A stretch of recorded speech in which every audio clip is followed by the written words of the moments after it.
let's take a quick look at how to use Lyric's convenient single-motion power-presenting door handles.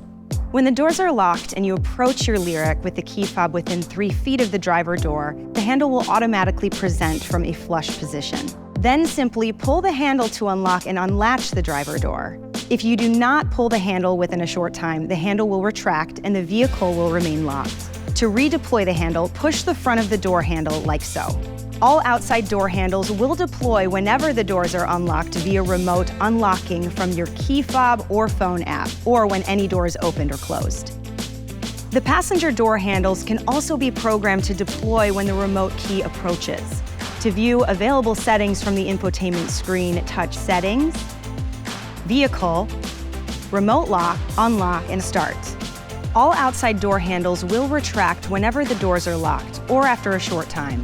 To learn more about using your Lyric's features, schedule an appointment with our Cadillac Live experts.